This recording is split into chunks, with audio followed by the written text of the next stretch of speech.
What's up, guys? It's your girl, Allie Rayner, and I'm here with my amazing co host, as always, Mr. Eric G and Mr. Marcus TV. Say what's up, guys.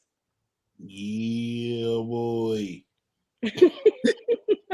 Let's I'm the only one who wasn't prepared. I didn't know everybody was doing their ad libs. I love it. But that actually brings me into the topic of the show today. So, coming before the bar today, we were all tasked with choosing the best ad libs in hip hop. So, basically, we chose like some of our favorite rappers because of their iconic ad libs. So, I'm going to open up the floor. I don't know if anybody wants to go first with their first pick. Do you guys want me to go first? Yeah, I want you to go first. Okay. All right. So my pick was Gucci Mane because Gucci has so many damn ad libs. And I just feel like they're all kind of iconic and people have kind of like bit off of them throughout, time and shit. So the song that I chose was Lemonade. Now, this was when he was going through like this yellow phase and it was like yellow brick this, yellow Lamborghini, yellow this, yellow that. So like he was just always talking about yellow, yellow, yellow. So I feel like that's one of his old ad libs. But in this song, you'll also like if you go through the lyrics, you'll also see he goes through all of his other iconic, ad libs. Like hold on one sec. I accidentally lost his lyrics. Hold on. He definitely says like Burr. He does it's Gucci. So yeah, so off the first line, he goes, it's Gucci. And then he goes into a series of like yellow everything this time. You know that I'm talking about yellow rims, yellow big booty, yellow bones. So he was definitely into yellow. But I picked this song because he also does his iconic It's Gucci. I think he also does Goo Wop. He also does Burr. He does that a few times in this one. And then he also does Yeah, which I think he kind of says it like, yeah, like, he kind of has like a casual kind of chill vibe with it. And he just has so many fun ones. So I love Gucci's ad libs. I feel like he wouldn't be Gucci Man if he didn't have his ad libs. I feel like, if there's one consistent thing about Gucci he's always been with the ad libs. But I will also say, I think that his lyrics in general have just gotten better over time, So that was my pick. What do you guys think? Do y'all like Gucci's ad libs? Yay, nay. I do like Gucci ad libs. I am a fan of Gucci. And it wasn't until I heard you said Burr. Like clearly I knew Gucci did Burr. Yeah. But I have to wait to see what Eric picks. Gucci might be the best out of this list for the simple fact his ad libs have given another artist their career noticeable ad libs, and that's Pooh Shiesty. Yes, I saw that. I was like, someone said that was actually Pooh Shiesty's his ad lib, and I'm like, wait, no, Gucci started that got shit. It from Gucci with the bird, but he does it a little bit like you can't even say bird if you ain't never got to stick with me, like so. I'm like, no. Now I got to think if somebody else has used an iconic ad lib and made it their own. I can think of one off the top. So Gucci goes wop, like yeah. About Goo Wop now. You know what that kind of reminds me of? It's Dolph. Oh, yo, you're right. Yeah, you're damn right. I'm just saying. Yeah. They've definitely bit off of Gucci's ad libs for sure a few times. I mean, how could you not though? It's a lot of fun. I can't lie. Like, I don't be knowing every lyric off of Gucci's songs. I'm not even gonna lie, but I know when his ad libs is gonna come up, so I'm ready with it. So I ain't gonna lie. I do. I want to change mine. Like I had Jeezy and I had Trap or Die, and I was gonna do the the iconics, But when you just said the Dolph, and then I had to also think because it made me go to Memphis and the Juicy J, yeah, ho. That might be the best ad lib of all time. I love it. Yeah, every time like a Juicy J song comes on, they always start it with that yeah, ho, like it's iconic. You can't steal that from Juicy. So but Jeezy with the people was like didn't even know the lyrics of Jeezy songs in the club, like, and they was just, yeah, boy, like they was just doing that. That was the only part of the song that they knew. They didn't know nothing else. No, the thing about Jeezy Trap or Die that makes it so iconic is that Jeezy was talking like, this was when like he first came out, so he was talking very regular shit over the record. And when I say regular shit, I don't mean regular shit, but I'm just talking about like the flow cadence and where he places the "that's right, yeah," like all that type of shit, like where he conveniently places them in between his actual bars. Like nobody was doing that around that time, and especially to have that flow and have it at that type of like kind of like a little slower speed almost. Like he was rapping a lot slower than a lot of niggas were back then, because you got to think this is around the time when like the like Twisters were popping, when like the crazy Midwest like faster flow, like T.I. was rapping fast from back down like down south. Like you had examples like all over the place of niggas rapping faster, and Jeezy just said, nah, I'm gonna slow that shit all the way down for real, and I'm gonna draw out my ad-libs, make them elongated as hell, so like I'll really get my point across. You know what I used to love that. I used to love when he used to do damn. That used to be my I used to love that one. And he made That's Right go hard, because I mean everybody knows fuck with mine to get you drama like the DJ. That's right. You know, and then he goes into say the classic line.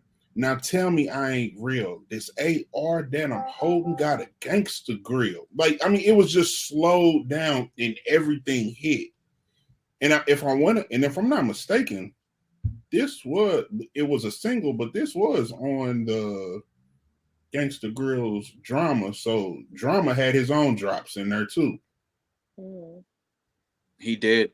And that was around the time that like Drama, like his yelling over the track was basically another form of an ad-lib back then. Yeah, seriously. Really doing ad-libs, but if you go back and just like listen to all them old Gangsta Girls tape, he was really ad-libbing the track for niggas. Yeah, absolutely. Who do you think did it first though? Easy and Gucci and people like that. Like he would like run that shit back and like take over like half the song, and then he would let the nigga rap. So I remember those days for sure. Yeah. Who do you think did it first though? DJ Drama or DJ Khaled? So that's right, because he was a mixtape. So that's interesting to say. Khaled might, it's kind of like that T.I. trap debate. Khaled might have done it first, but Khaled was only in Florida. If that, like, you had to go to Miami to hear Khaled. Khaled wasn't where you could go anywhere else and hear Khaled. If you went to Miami and you went to Florida, you was hearing Khaled.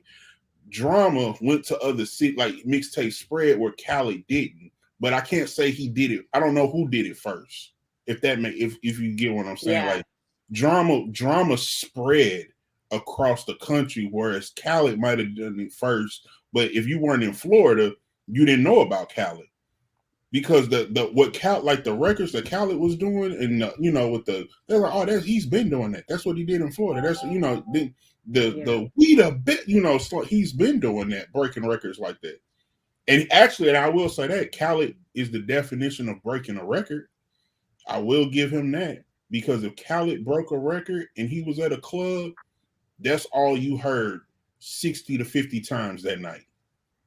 The difference between Khaled and Drama, as far as like, if we're just talking ad-libs, as far as like a DJ ad-libbing your track, Khaled's ad-libs basically became like lifestyle quotes or like branding type thing. Like the "we the best," the like "you smart, you loyal," like all that.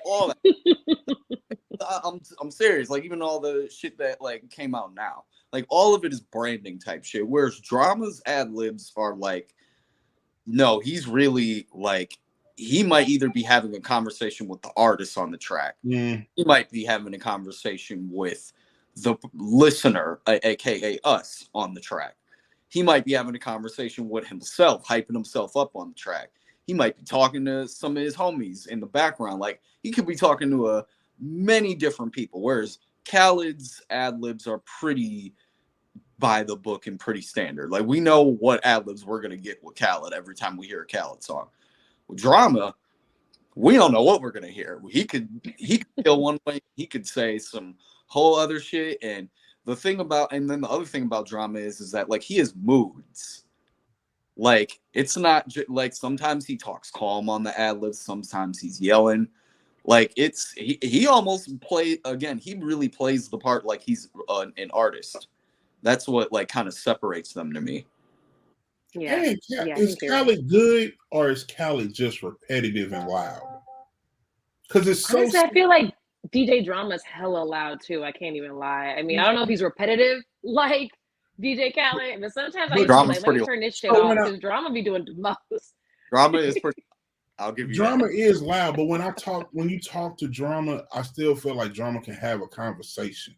Whereas, like he just said with Khaled, like, it's a lifestyle quote, it's a brand, and it's like, you can't like Khaled, tell us how you got together with this artist, and they didn't believe me, but God did. God did, like, you reliving it, like, and I just really want to know, like, how you got into the track and into the studio session, and you thought these two would really, they didn't believe in us.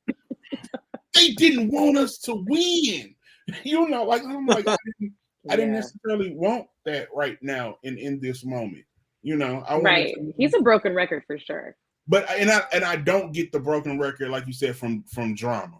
I feel like Drama would have answered the question or been like, we was just in the studio one day, we was vibing, and I had to, he's not gonna give me the like gangsta grit, he's not gonna do that. Like, it's Whereas Khaled is always on. Yeah, he's always marketing. That's for sure. Drama's drops were way more wild back in the day than they are now. Yeah, it used to be fucking lit. I can't lie. I used to be wondering, like, when I was a kid, I used to be like, is this DJ Drama song? Like, who the fuck song is this? The way he would snap on shit. And, like, honestly, his intro sometimes would be so fucking long. You'd be like, when is the goddamn song gonna start? But hey, I can't lie. Now when I hear his ad-lib or like the Gangsta Grizzles, I kind of get hyped because I'm like, it's gonna be a good song. At least I know that, Hey, but anyway, he did that on the Notice album with Jeezy. It took like 2.5 minutes with them trumpets for the goddamn beat to drop. And you just hear trumpets, and I'm like, yo. Yeah, like, I'm waiting. So I know exactly, like, when is this shit gonna drop? For real, like, shit used to take forever. Still does, but I love it. I still love me some DJ Drama. Eric, what was your pick? Who was your favorite ad-libber in the game? Uh-oh. He done bounced on us. Was that? No, I had to let the dogs outside. Sorry. Okay. Duty called. He was running out on us. I thought he was like, gotta go. I thought you ran off on the plug. Oh, no. Not doing it. All right. So, I actually was having a conversation with my brother about this, and we just really feel like this guy is really underrated when it comes to acting, and that's Jim Jones, and a perfect shining example of him being the ad-lib king is "We Fly High."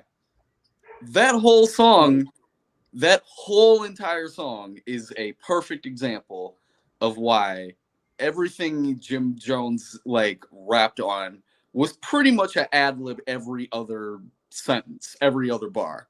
Like, once you get into that first verse, like, just like you can just peep like the subtitles in between: the money, foreign, choose one, twisted, twinkle twinkle, like all that type of shit. Like, he had a fucking ad-lib for everything. And one other thing that we mentioned that we feel like doesn't happen as much nowadays that kind of used to happen the ad lib would kind of almost be the answer to the bar in the song. Like it would almost be like if the bar was like a question, the bar would almost be an answer to the question. And we feel like a lot of times nowadays, like especially like just listening to a lot of the newer ad libs, because a lot of the newer ad libs sound pretty much exactly the same, or they're all copying off of each other's sound for the ad lib, or it's just, or the ad lib is just a sound. It's not even an actual word. So I just feel like a lot, like the way that Jim Jones was able to just weave in and out of every bar. Your boy getting paper money. I buy big cars, foreign, like so easy, effortless. But like, and niggas just don't take the time to do that shit a lot anymore. But I also think it's because ad-libs, like ad-libbing on the track, it just isn't as popular of a thing anymore. But however, I do think there are still a few people now that like keep it alive, like Migos, 21 Savage. Like there's a few artists out there today that like still try to like incorporate a little bit of humor with it, because at the end of the day, your ad lib can make the bar 10 times funnier than if you just said something on its own by itself. For sure. I'm glad you mentioned Migos. I've been in the studio before, right? Like with an artist recording. Yeah. Like, it's the most hilarious thing when you see they'll do their verse, then they'll say, "Oh yeah, let me double that." So they'll do the same verse again, and then it's like, "Oh, run it back." Okay, now let me do my ad-libs, and that track is hilarious to watch live. To actually watch, because you saw what you just said. You see the song transform before, because you're like, okay, I heard that on the hook. I heard this. And then like they just, yeah, my boy, let's get it. the ad-lib track be the funniest track in the studio session. That and then you know, because you know it's quiet in the studio, so it's literally just that track on the track. It's the best track ever. I gotta agree. If you go on YouTube now and you do that, you type in basically like rappers doing their ad libs, because like you said, it's a separate track, so they can hear it, but everybody else in the room is like, they don't hear what the fuck they're replying to or whatever. So actually, you're right. That shit is actually pretty funny. I definitely watched a few of Gucci's. I like that. There's some other people out there.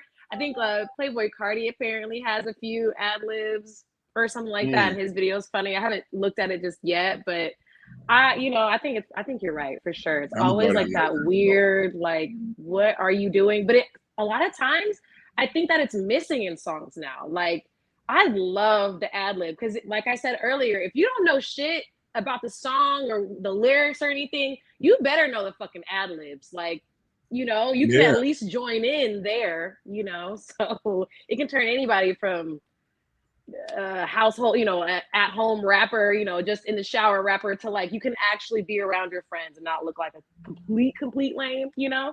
So the ad libs are necessary. I'm glad that Eric mentioned Migos, especially how you said like Jim Jones, like for his, like you said, he basically is like answering the question or whatever. With, I think that like with Migos, they always just like reiterate whatever the fuck they said. So they'll be like, bought a new house for Momma, and it'd be like, Momma, you know what I mean? You'd be like, was it necessary? No, but like, I love it. You know what I mean? So I love that you mentioned Migos, because they have a lot, and they individually have their own, and you'll hear it in their own songs. But when they get together, you know, it's really, I love it too. So, you know, and I think that we're gonna miss that, especially since we've lost one Migos member, you know, Takeoff. Like, Takeoff had some of the best ad libs. So again, you know, RIP to Takeoff for real. Absolutely.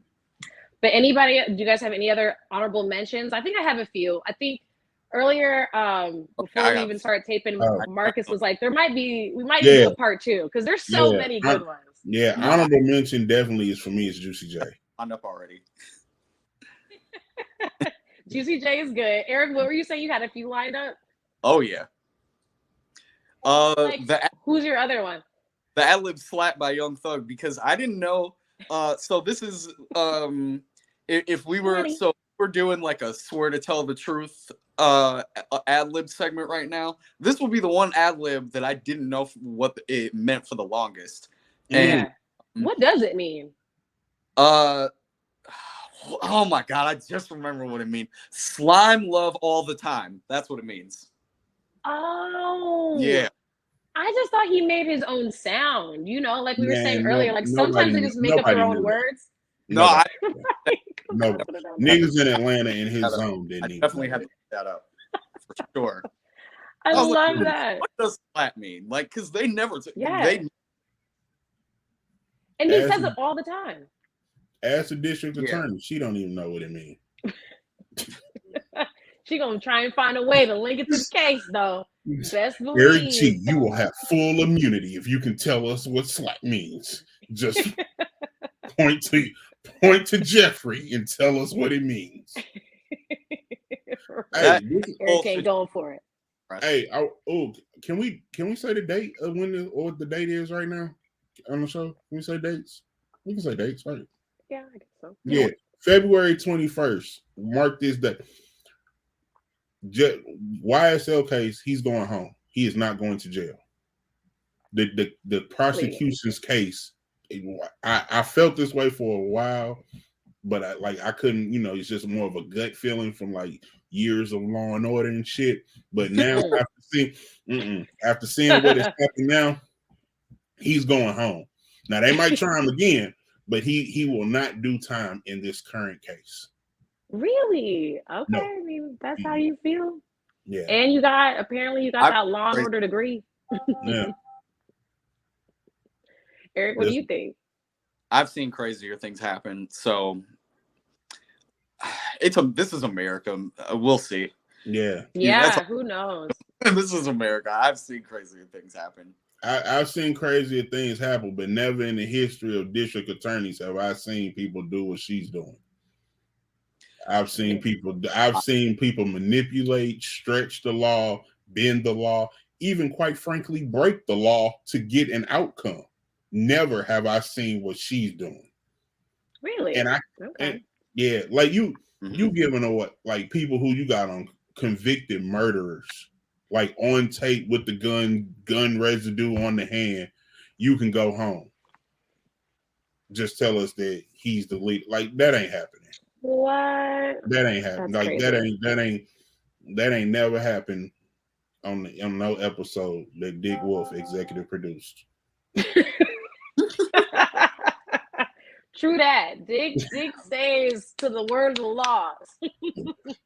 No, but you're right. This case has just gotten more and more interesting. Like, I don't want to dwell on it too much because we definitely have to get back to the ad-libs really quick. Oh, yeah. Get back to Jeffrey's ad-libs. His next ad-lib is going to be free. I hope so. I really hope so.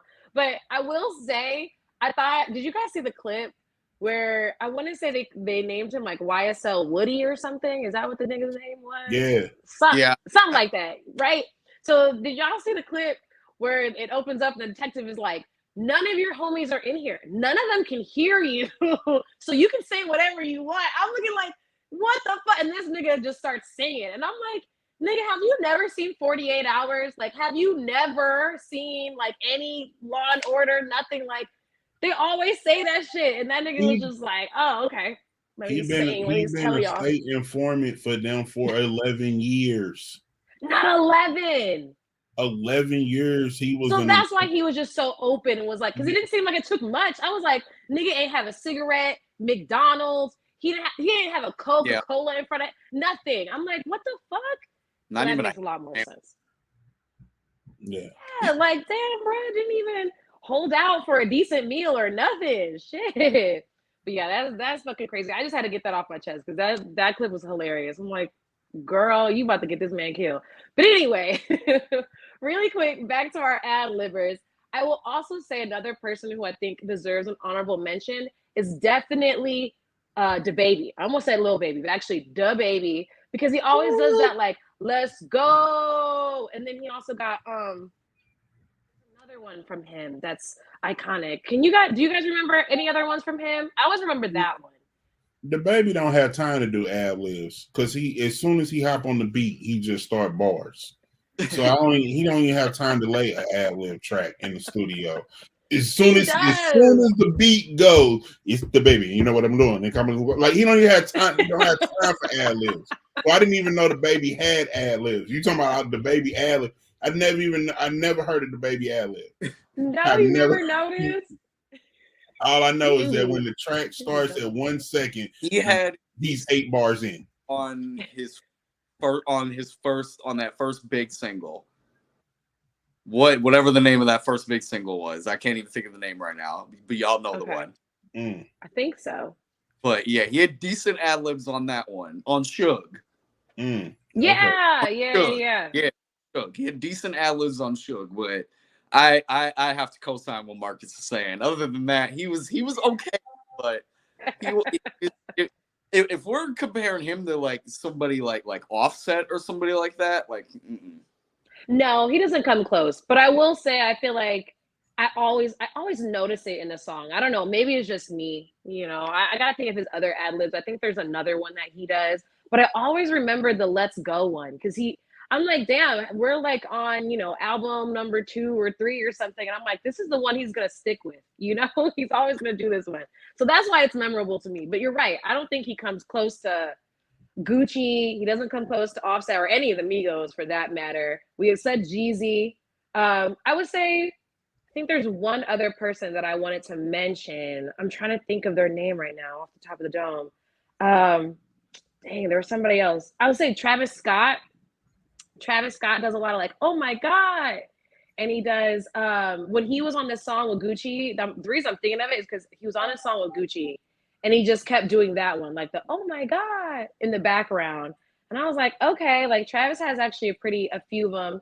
I think he also does Burr sometimes. I think he also stole that from Gucci.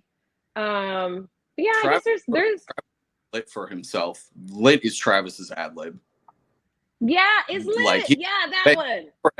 And it's forever going to be fine for him. Yeah, I like that one actually. So yeah, he has a few different ones, but honestly, I love the picks that we did so far. Obviously, I think that we're going to need to do a part 2 because there's some people that we're forgetting. You know, some people definitely deserve their shine. You know, we should probably dive in a little bit deeper on their lyrics, but I think that we actually did a pretty decent job. Okay, go ahead, Marcus. Lil Jon.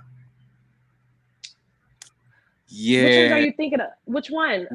Yeah, with Usher. Yeah, like just with Usher is an ad lib. Yeah. Okay. That's the one I'm thinking of. Okay, that's the one. Yes. I used to do one all the time. My dad used to pay me money to do that one. Yeah. You're right, GCJ. Those were the I'm not GCJ. It was the way he said them. Yeah, and the Chappelle classic with it too, which made it even solidified it as iconic. It was already iconic. That just took it to icon status. Easily, yeah, when, for real. When Lil Chappelle Jon, makes it, yeah. He's probably one of the best to ever do it when it comes to the ad libs. I feel like he was one of the first that I ever noticed growing up. What do you guys think? Would you say he's probably one of the first people that were like that? Like he was the ad lib king for real. Now that I think about it, I'm glad you mentioned him for real. So Eric, what did you think? Oh, my bad. Go ahead, Marcus. I think we just didn't notice it before because you weren't listening to music in that way. So it was just part of the song, you know. So I can't say what ad lib I heard first because I wasn't listening. Like it was just, I mean, shit. If that's the case, Master P, Matt had it. You know, who said you? Right. But I didn't. But I didn't really. I didn't know that was his ad lib. I just thought he was just saying. I didn't listen to it like that. So yeah. For sure, for like Lil Jon, it was like a part of his personality. So I think that you're totally right. Like it probably, like growing up, I didn't think of it as an ad lib. I just thought like when you saw Lil Jon, those are the 3 that you were going to hear from him on the song, or even if he was like doing an interview, he was gone. Like remember there was like an interview where that's damn near like all he did the entire time. And then that's the one, I think the skit that Dave Chappelle ended up recreating and just making it Yeah. extra as fuck. So I think you're right. He definitely was like ingrained into his personality for real. So that's a good one. That's a very, very good pick for sure. I But think the only, because I just thought about something, and I want just peep my brain process real quick and follow me real quick. Okay. Do you guys think that the song Drake Forever, do you think that minus Eminem's verse, because he's the only one that really changed up the flow, do you think that all of their verses where they rap that first sentence and then say a word, do you think all of that is just ad-libs?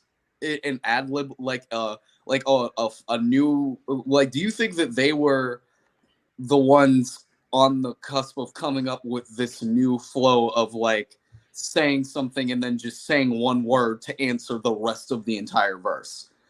Like how Drake was said something along the lines of some now you know I ball chemo or whatever. Like, you know what I'm saying? Like like that type of shit. You see what I'm saying?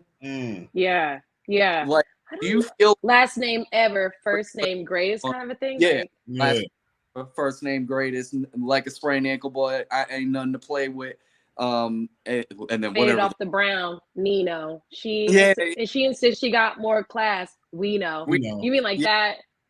Exactly. So like, unpopularized that flow a lot back then. So what do you guys think about that? when did I gotta see? That came out, and so Drake Forever came out in 2009. Maybe you're correct. I gotta go back and look. Remember Don Trip and Starlito? And they used to go back and forth with that whole 4-bar setup with each other. And I don't know if that was first or this was, because that gave me the same kind of feel and vibe from it.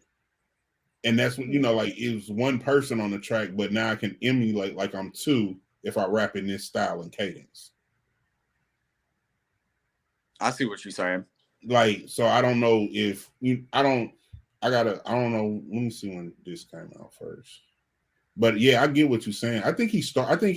But see, Drake is one of those LeBron type of artists who can do like LeBron can play, we all know, 1 through 4 positions on the court. Well, damn near 5. If he really, Drake can make 1 through 4 type of songs where other artists can't.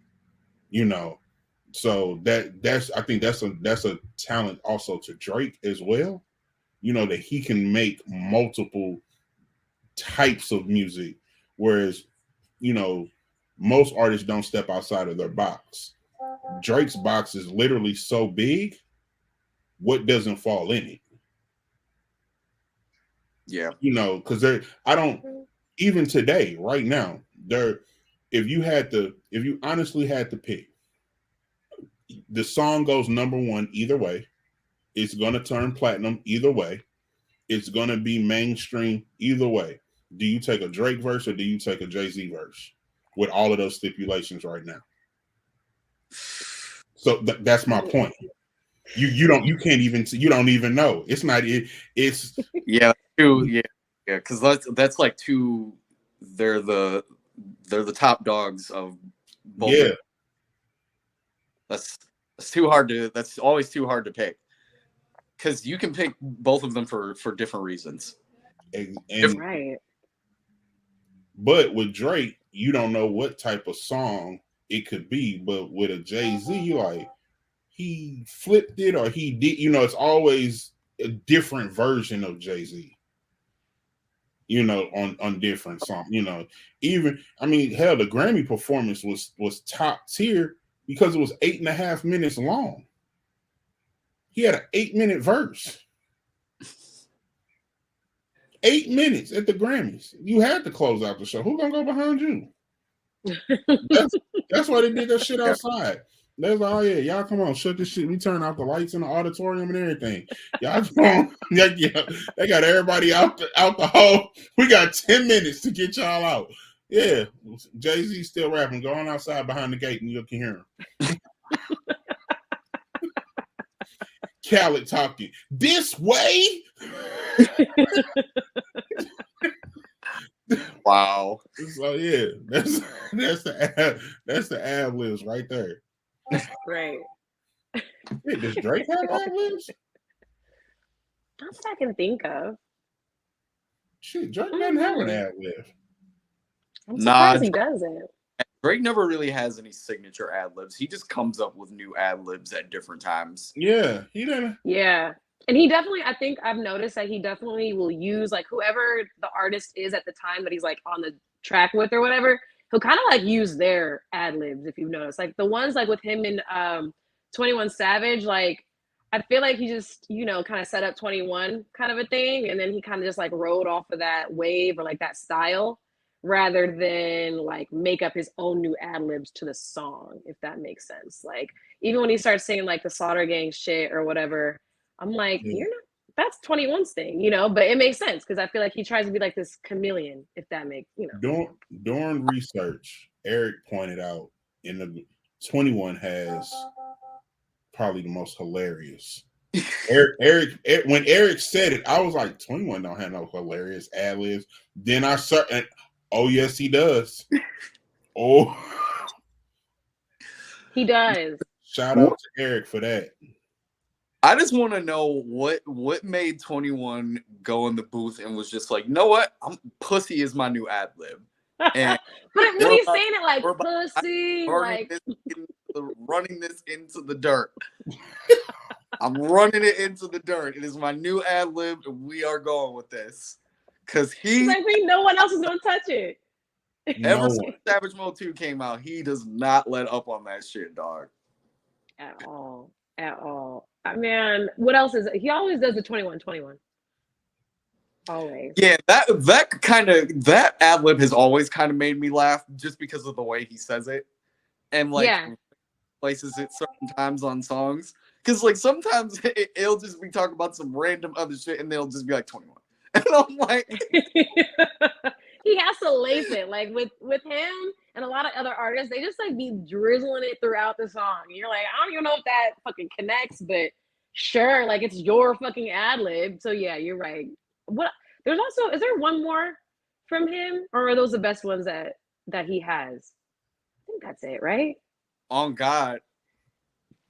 Oh yeah, everything. Yes. Oh God. Yo, that's probably one of my favorite ones. Straight up. Whole first verse. This whole first. Yeah, and straight up. That one is not. You look at his lyrics too. I'm like, oh my God. If you really go through his lyrics at any given point, you'll be like, what the fuck is 21 Savage saying? I think we've already mentioned before, not in this episode, but the one where he was like, Chopper turn that nigga to a booty clapper. Like, what? Like, why? Or like the lyric where he, what's the one that everybody was like, pause on, where he was like, what did he say? He said something like, all these niggas pussy and my dick hard or something weird. We was like, isn't that Nardo Wick?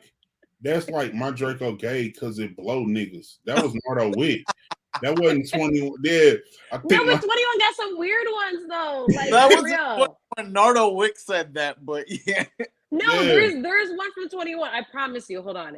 Give me 1 second. I'm sure I can find it. But there's a weird one from 21 where you're like, that don't even make sense. Like, why would you say that of all things? I thought you were a hard ass nigga. I gotta pull it up later. He is British. Listen, Jay-Z discovered that he is British. So when he had his little trouble with citizenships and taxes and does it get paid in dollars or pounds, you know. No, I found it. So he said, all these niggas pussy and my dick hard. And it's like, all these niggas pussy and I'm hard. And it was like, I think we know what you meant. Yeah. Heart. Yes, He said like heart. It was just weird. It didn't, like when I say it out loud, you know, I was like, wait. I think you know we need to, it's 2023. You know what we got to bring back? Pause. Actually, people been trying to bring that back lately. Like, I think there was some basketball player recently who said pause in the middle of an and interview, then and he got everybody, fined too. He got yeah. fined. He said, but then he said pause. He would have been fine if he just would have said the pause, and it was like, what? He was like, yeah, no homo. And that's Oh, what that's what he got in trouble. that's what he got. Yeah, but he said, yeah, he just should have stuck with the pause. I remember watching this Jim Jones and Joel Santana interview, and they were talking about how they use pause now instead of no homo, and they were just like, yeah, they were just saying like, yeah, because the time we in now, man, you can't be saying no homo now right now, like that's like all the way flagrant, like you all the way out there. Just go with pause, you good there. Hey, this is gonna sound crazy, but like just different type of slang from different parts of the country.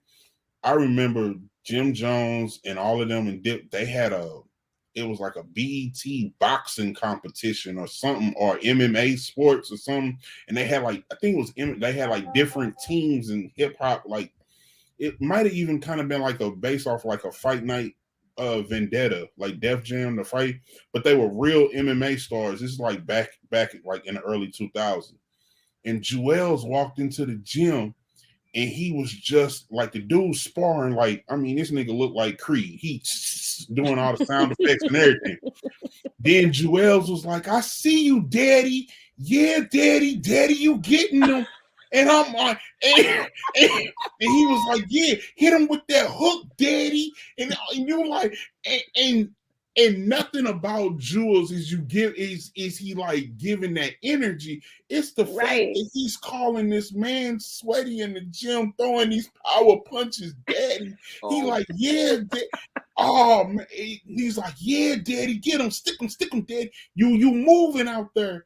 And I was like, he's not your father. This is like early world star. This is like world. I'm gonna find it and send it. It's crazy. It was crazy. And I was like, that's what they do in New York. And then New York was like, nah, that's what them Harlem niggas do. Like, like we don't do that in the Bronx. We don't talk that daddy shit over here.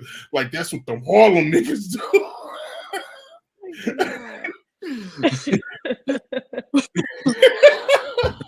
Oh my god. So yeah, man, they had spicy sayings, so they gonna have spicy ad-libs. For sure. I'm glad that they never dropped that one on a track. That would have killed it for me, to be honest. For a lot of people, I'm pretty sure. But honestly, I think that we did pretty good on our picks, for real. Like I said earlier, we might need to do part 2 for this episode alone, just for like the best ad-libbers in the game. Because we definitely picked some old school ad-libbers. I think maybe the next round we'll pick some people who are a little bit more, in pop culture and, the hip hop game right now, currently. But anyway, I hope that you guys really like this episode. Be sure to follow us on YouTube and on Instagram under Bar Exam Podcast. And we will see you guys every Monday with a new episode. And we'll see you on the next one, guys. See ya.